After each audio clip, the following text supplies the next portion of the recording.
Hey guys, what's going on? It's your boy Bowser Jr. Fan 13 and welcome back to Let's Play Mega Man. So in the last episode, we took down 2 more Robot Masters and, well, we're down to 2 more Robot Masters. So let's go ahead and head on to our next boss, Iceman. Iceman was originally created by Dr. Light to explore Arctic areas whose freezing temperatures proved too harsh for humans to handle. But once those missions were completed, he was instead used to transport goods to cold storage warehouses. He is said to be selfish and a bit of a show-off, and while he enjoys snowball fights, he does not take well to losing. In addition, he seems to harbor an intense dislike for saunas. Well, you know, because the heat of the saunas that melt him, yeah, you get the basic idea. So anyways, in Iceman's stage, you'll notice that we are currently in water. And yes, Mega Man is a robot that is waterproof. That's pretty cool. Now, the water doesn't mean much in this game, but in future games, the water is, there will be water levels that are pretty solid and pretty good. In fact, I argue that Mega Man Levels has the best water levels by far. Why is that? Well, you'll just have to wait and see. But anyways, Iceman has literally the worst stage in the entire game because guess what? Those infamous Yoku blocks are once again back. And you have to memorize the pattern of the Yoku blocks in order to get past them, which is freaking annoying to deal with. So you should be lucky enough to use Magnet Beam while you're at it. And I'm gonna go ahead and use Thunder Beam to get rid of that one enemy that's on the floor, so that way I have enough space so I can make room for trying to climb up the blocks. Now, normally you could use Magnet Beam to get across, but I'm not gonna use Magnet Beam for this section because as long as you memorize the pattern, it's not that difficult, but there is a way to get through here without the Magnet Beam. But once you get past the Yoku blocks, you are going to need Magnet Beam for this next section. And trust me, a lot of players found this section very, very annoying. So this section here with these floating platforms that have eyeballs, they'll randomly move all over the place. And you can't control where they go, or their movement is completely random and it's rather annoying. Not to mention they could shoot you whenever they want to, and they can deal damage if you touch them. So you can't stand on them, but you want to watch out because there's some stuff that'll try to knock you off. And trust me, it's not. What was it? I was trying to say. It's not good. That's what I'm trying to say. Sorry, I'm trying to come up with good fancy words for the Let's Play, but yeah. So anyways, as we're to the end of the stage, we can go ahead and use Magnet Beam so that we can escape this Big Eye robot. Because these damn Big Eye robots just don't want to stop chasing you. And there we go. That's your tip on how to get past that thing. Then we're going to use Thunder Beam at the end of this hallway because penguins will constantly respawn and attack you. So want to watch out for that. And Thunder Beam is also Iceman's weakness since it takes him out in 3 hits. But his Ice Slasher can also take you down in 3 hits, just like in Electman's boss fight. So you want to time your jumps, time your attacks, because Iceman will shoot in a specific pattern, and his movements, he'll move either back from you or he'll get a little closer to you, and it makes dodging his Ice Slashers a little difficult. But as long as you know what you're doing, it's not much of a problem. So beating Iceman gives us his Ice Slasher, which it doesn't damage anything. Like, it doesn't damage any of the enemies whatsoever. Like, nothing takes damage from Ice Slasher. But it does freeze them in place, which makes escaping them a bit easy to deal with. So there's that. And we are going to use Ice Slasher for our next stage to take down our next Robot Master, Fireman. Dr. Light devised Fireman for the purpose of waste disposal. Utilizing his Firestorm ability, he can easily produce and manage flames as hot as 8,000 degrees Celsius. His personality is said to be as fiery as the flames he creates, both hotly passionate and blazingly temptatious. It doesn't take much for Fireman to lose his temper. Well, obviously because he's a fire robot. Fireman enjoys camping, but naturally dislikes rainy days. In addition, the clash between their respective elements and personalities means he does not get along especially well with fellow DLN Iceman. Well, I can kind of see that. Though it's kind of weird that they mention this because, well, even though Iceman can't handle fiery temperatures, Fireman ironically is weak to Iceman's weapon. And if you're wondering, how the heck is ice strong against fire? That makes no sense. Well, Iceman's Ice Slasher, according to the Mega Man Wiki or whatever forum this information came from, is actually made of liquid nitrogen, which can be used to put out fires. So there's that.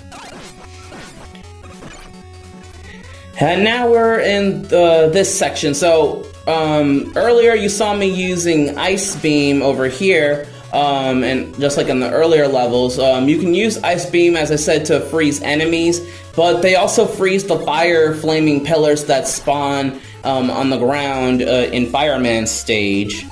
And it makes getting through this stage a lot much easier, and it makes it a bit of a cakewalk too.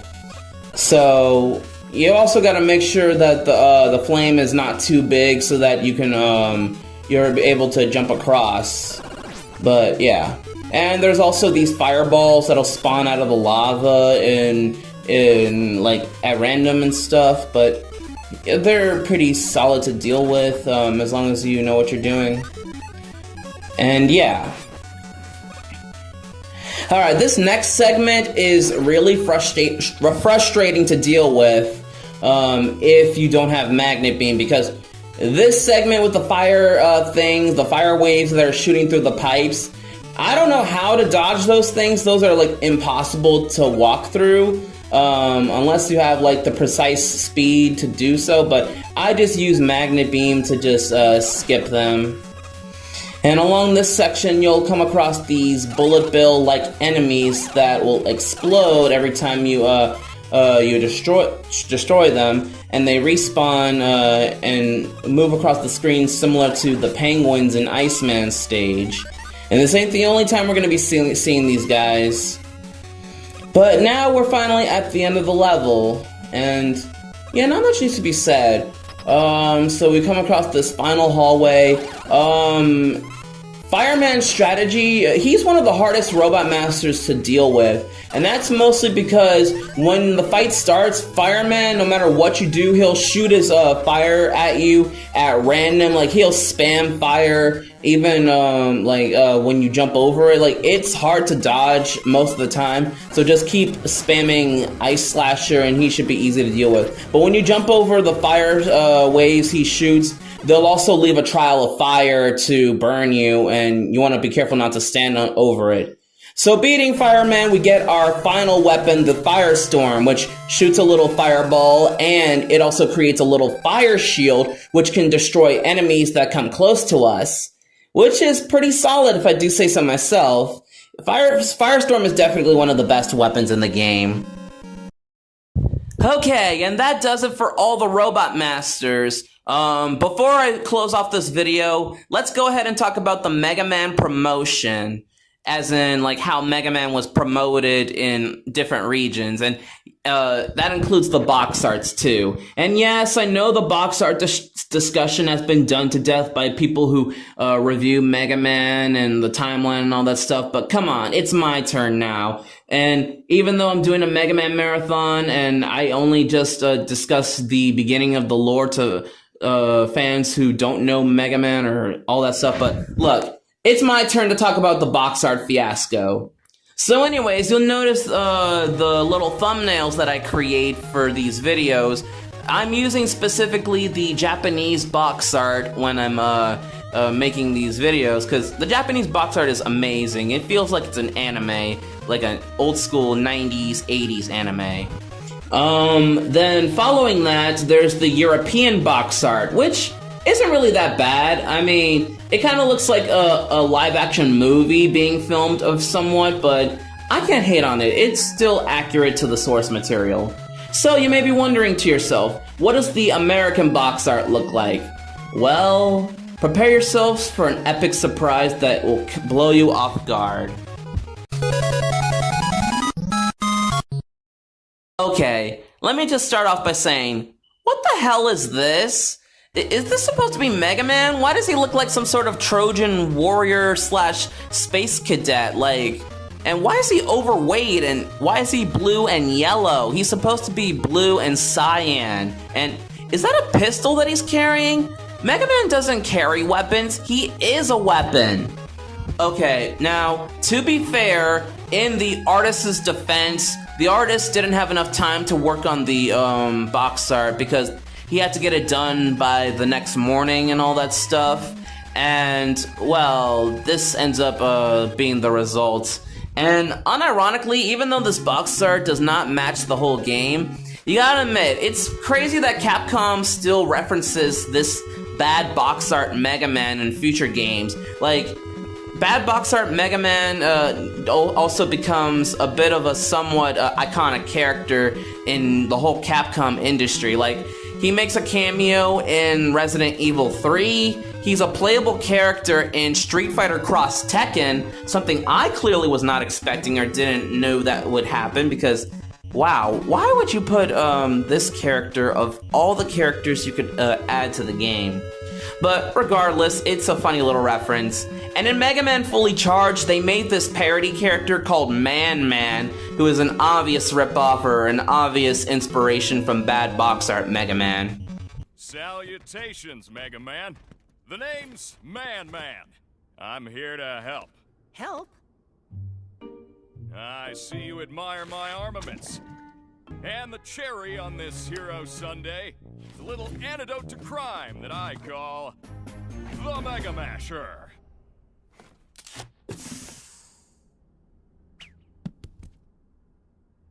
It fires potatoes.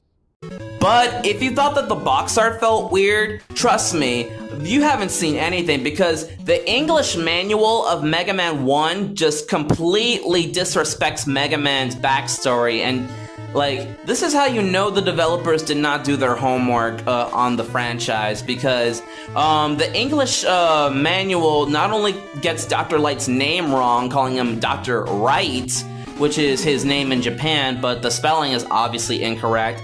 It also brings up stuff that's not in the game, obviously, that Dr. Wily was Dr. Light's assistant that turned evil, the Robot Masters were sovereign leaders who rule over different countries, and the city that Mega Man lived in was called Monsteropolis. Yeah, it's a weird time, folks. But yeah, that's all I really gotta say for this video. I hope you guys enjoyed this video. Stay tuned for part 4, and I will leave you guys with the commercial for Mega Man 1, the Japanese commercial specifically. So yeah, like, comment, share, and subscribe, and I'll see you guys next time. Peace out, everyone!